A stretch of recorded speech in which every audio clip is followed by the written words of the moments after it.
a little bit later, I started chemo, and it was pretty hard, and I lost my hair. I wasn't supposed to. That was the one guarantee I was given, was that I was not going to lose my hair. But through all of it, I thought that the hardest thing was that everybody I met, including doctors, said, wow, that's really rare. At least they caught it early.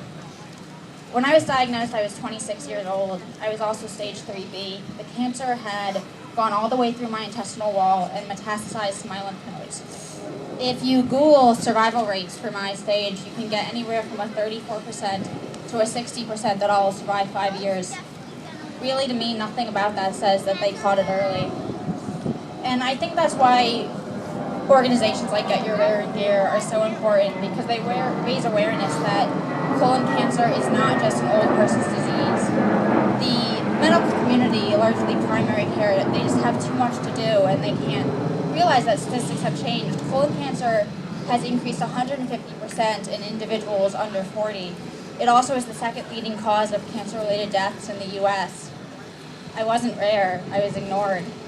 I started complaining of symptoms when I was probably in middle school. I had really bad stomach pain, and I went to doctor after doctor, and I told them that it was so bad I had to lay down. They told me that I had acid reflux. In college, my symptoms expanded. I became pretty constipated, and I started bleeding, and not from my nose. And the doctor told me that I had hemorrhoids and didn't even order basic tests. In grad school, my symptoms continued, and I started throwing up every single day for over a month. They told me that I had a stomach bug. Stomach bugs last about a week. In last year, I was entering my third year of law school, and I hadn't gone to the bathroom in what felt like months. I was bleeding every day. I looked anemic, and I couldn't eat anything.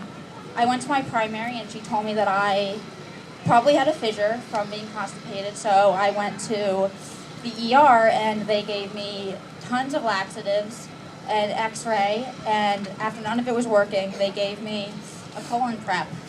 At the end of the night, they sent me home and scolded me for saying that I was unhealthy, I didn't eat enough fiber, and that I couldn't let myself get this constipated again. I was doing this to myself.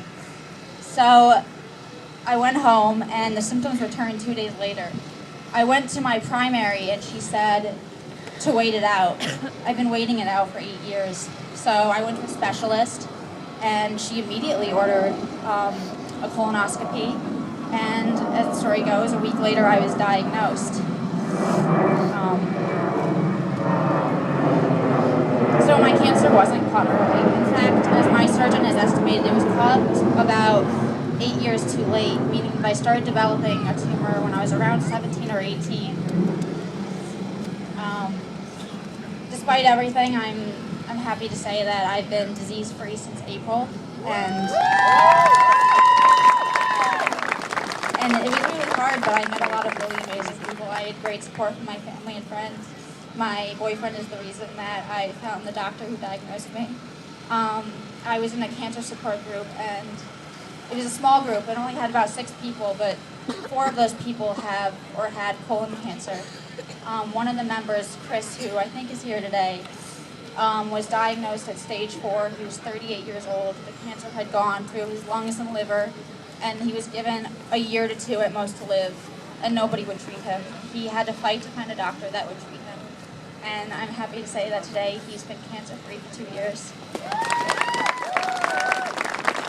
My friend Cameron is also here today, and she also constantly harassed her doctor, saying that she was constipated. And one of the most amazing things to me about Cameron is that her doctor told her that she wasn't drinking enough water.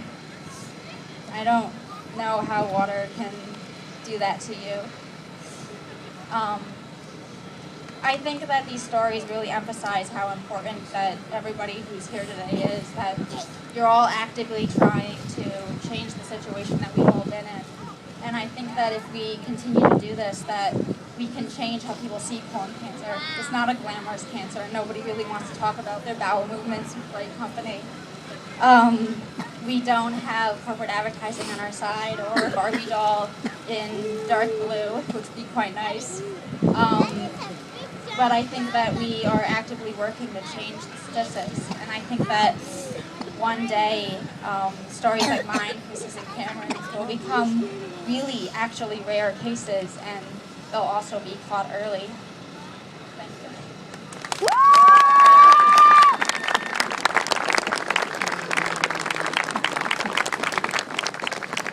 So in her team of surgeons and caregivers and nurses,